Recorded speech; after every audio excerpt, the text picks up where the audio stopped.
1971 সালে যখন আমরা দেশটা স্বাধীন করার জন্য যুদ্ধ করি, 30 লক্ষ মানুষ শহীদ হয়, 2 লক্ষ মা বোনের সম্ভ্রম নষ্ট হয়, তখন আপনারা কোথায় ছিলেন? বিএনপি তারেক রহমান সাহেব প্রধানমন্ত্রী হতে যাচ্ছেন ইনশাআল্লাহ।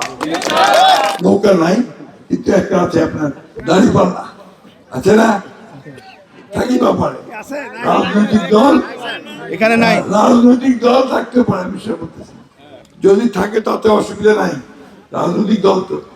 আমার একটা প্রশ্ন আছে ওই জামাত ইসলামের কাছে, যে আপনারা এই যে এত কথা বলতেছেন, আমির সাহেব, ডক্টর শফিকুর রহমান কত যে কথা বলে আর কত যে কি করে, আমার একটাই প্রশ্ন, 1971 সালে যখন আমরা দেশটা স্বাধীন করার জন্য যুদ্ধ করি, 30 লক্ষ মানুষ শহীদ হয়, 2 লক্ষ মা বোনের সম্ভ্রম নষ্ট হয়, তখন আপনারা কোথায় ছিলেন? তখন আপনাদের ভূমিকা কি ছিল? তখন আপনারা পাকিস্তান হানাদার বাহিনীকে সাহায্য করেছেন, তখন আপনারা আমাদের মা বোনদের ক্ষতি করেছেন। আমরা স্বাধীনতায় বিশ্বাস করি না, সুতরাং সেই দলের হাতে আমরা রাষ্ট্রের দায়িত্ব দিতে পারি না। পারি? তাদেরকে সরকার হতে দিতে পারি? তাহলে ভোটটা ঠিকই আমাদের ধানের শীষে দিতে হবে, তাই না?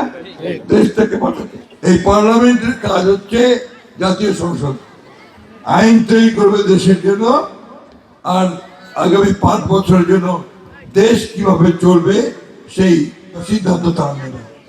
আর এটা একটা সরকার তৈরি করবে, এদের মধ্যে থেকে যারা মেজরিটি হবে সরকার তৈরি করবে, তারা দেশটাকে চালাবে। কোথায় উন্নয়ন করতে হবে, কোথায় রাস্তা দিতে হবে, কোথায় বিমানবন্দর দিতে হবে, কোথায় কারখানা করতে হবে, কোথায় শিল্প করতে হবে, কোথায় মেয়েদের খরচ করতে হবে, কোথায় মেডিকেল খরচ করতে হবে, এই সিদ্ধান্তটা নিবে সরকার। নির্মাণে নাম্বার 1 শাহ সিমেন্ট। তো সেই সরকারটা তাহলে আমাদের অনুকূল যদি না হয়, তাহলে কি আমরা কাজগুলো পাবো? তো সরকারটা আমার পক্ষে হতে হবে, তাই না? পক্ষের সরকার দেখা যাচ্ছে বাংলাদেশে যা হওয়া আমরা পাচ্ছি, তাতে করে বিএনপি তারেক রহমান সাহেব প্রধানমন্ত্রী হতে যাচ্ছেন ইনশাআল্লাহ।